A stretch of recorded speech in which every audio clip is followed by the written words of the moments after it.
ಮರುಳ ಪಾಂಚಾಲ ಇವ ಮರುಳ ಪಾಂಚಾಲನು ಕುಮಾರಿಯ ವರಕಟಾಕ್ಷದ ಬೀಸುವಲೆಯಲಿ ಶರಮಹಾಧನುವೆಂಬ ಬಲುದಡಿ ವಲೆಯನಳವಡಿಸಿ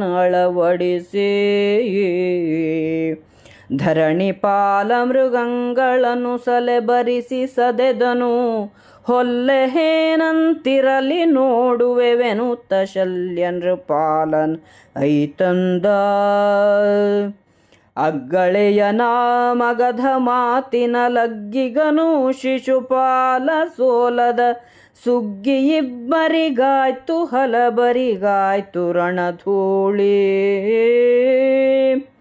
ತಗ್ಗುವುದ ಧನು ವಿಘಾತಿಗೆ ಮುಗ್ಗುವನೋ ಮಾದ್ರೇಶನಿವಾರೊಳಗಗ್ಗಳೆಯನಹನೆಂದು ನೋಡಿದರಂದು ನಾರಿಯರು ಬಂದನೀತನು ಧನುವ ಸಾರಿದು ನಿಂದು ಸಂವರಿಸಿದನು ಕಾಂತಾವೃಂದವನು ನೋಡಿದನು ಮನದಲ್ಲಿ ದಿಕ್ಕು ದಿಗಿಲೆನುತಾ ಸಂದಣಿಯ ಬದಿ ಗೊತ್ತಿ ಫಣಿಯಲಿ ಮಂದರವ ಬಿಗಿವಂತೆ ಭುಜದಲ್ಲಿ ಮುಂದುವರಿದ ಉಚಿದನು ದಂಡೆಯ ನಿಕ್ಕಿ ಕೋಪದಲ್ಲಿ ಕೊಳ್ಳದೀಧನುವೀತನುಬ್ಬಿನೊಳಳ್ಳೆ ಗೊಬ್ಬಿನೊಳೌಕಿ ತೊಡರಿನ ಗಲ್ಲಣೆಯ ಘನ ಕುಲಿಯೆ ಪಂಡಿಸಿ ನಿಮಿಷ ಮಾತ್ರದಲ್ಲಿ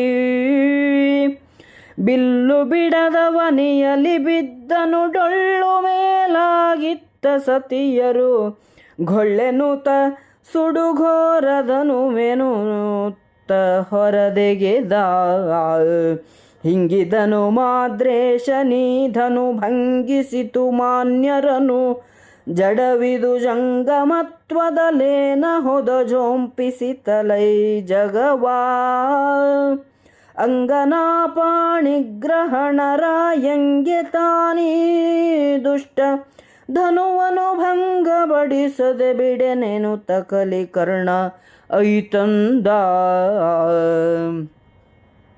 ಹುಚ್ಚು ದೃಪದನು ತನ್ನ ಮಗಳ ಕಣ್ಣೋಟವೆಂಬ ಬೀಸುಬಲೆಯಲ್ಲಿ ಬಿಲ್ಲು ಬಾಣಗಳೆಂಬ ದಡಿ ಬಲೆಯನ್ನಿಟ್ಟು ರಾಜರೆಂಬ ಮೃಗಗಳನ್ನು ಕರೆಸಿ ಹೊಡೆದಿದ್ದಾನೆ. ತಪ್ಪೇನು, ನಾನೂ ನೋಡುತ್ತೇನೆ ಎಂದು ಶಲ್ಯನೂ ಬಂದನು. ಜರಾಸಂಧನು ಬಲಶಾಲಿ, ಮಾತಿನ ಮಲ್ಲನು ಶಿಶುಪಾಲ, ಇಬ್ಬರಿಗೂ ಸೋಲಿನ ಸುಗ್ಗಿಯಾಯಿತು. ಅನೇಕ ರಾಜರು ಮಣ್ಣು ಮುಕ್ಕಿದರು. ಶಲ್ಯನು ಮಹಾಬಲಶಾಲಿ, ಇವನು ಬಿಲ್ಲಿಗೆ ಸೋಲುವನೋ ಬಿಲ್ಲನ್ನು ಸೋಲಿಸುವನೋ ಎಂಬ ಕುತೂಹಲದಿಂದ ಹೆಂಗಳೆಯರು ಅವನನ್ನು ನೋಡಿದರು. ಶಲ್ಯನು ಬಿಲ್ಲಿನ ಬಳಿಗೆ ಬಂದು ಸಿದ್ಧನಾಗಿ ಹೆಣ್ಣು ಮಕ್ಕಳನ್ನು ನೋಡಿ ಕೋಪದಿಂದ ಧಿಕ್ ಎಂದುಕೊಂಡನು. ಬಿಲ್ಲಿನ ಸುತ್ತ ನಿಂತವರನ್ನು ಸರಿಸಿ ವಾಸುಕಿಯಿಂದ ಮಂದರ ಪರ್ವತವನ್ನು ಬಿಗಿದಂತೆ ಕೋಪೋದ್ರಿಕ್ತನಾಗಿ ಭುಜದಿಂದ ಬಿಲ್ಲನ್ನು ಅವುಚಿ ಮಂಡಿಯೂರಿದನು. ಬಿಲ್ಲು ಇವನ ಪಟ್ಟಿಗೆ ಸೋಲಲಿಲ್ಲ. ಇವನು ಮಹಾಸತ್ವದಿಂದ ಅದನ್ನು ಬಾಗಿಸಲು ಕೈ ತೊಡವುಗಳು ಸದ್ದು ಮಾಡಿದವು. ಅದನ್ನು ಆಕ್ರಮಿಸಿ ಬಗ್ಗಿಸುತ್ತಾ ನಿಮಿಷ ಕಾಲದಲ್ಲೇ ಬಿಲ್ಲನ್ನು ಹಿಡಿದು ಹೊಟ್ಟೆ ಮೇಲಾಗಿ ಭೂಮಿಗೆ ಬಿದ್ದನು. ಹೆಂಗಳೆಯರು ನಕ್ಕರು. ಈ ಘೋರ ಧನುಸ್ಸನ್ನು ಸುಡು ಎಂದು ಶಲ್ಯನು ಹಿಂತಿರುಗಿದನು. ಮದ್ರದೇಶದ ರಾಜ ಹಿಂತಿರುಗಿದನು. ಈ ಜಡವಾದ ಬಿಲ್ಲು ಮಹಾಮಾನ್ಯರನ್ನು ಭಂಗಿಸಿತು. ಈ ಬಿಲ್ಲಿಗೆ ಜೀವವಿದ್ದಿದ್ದರೆ ಏನಾಗುತ್ತಿತ್ತು?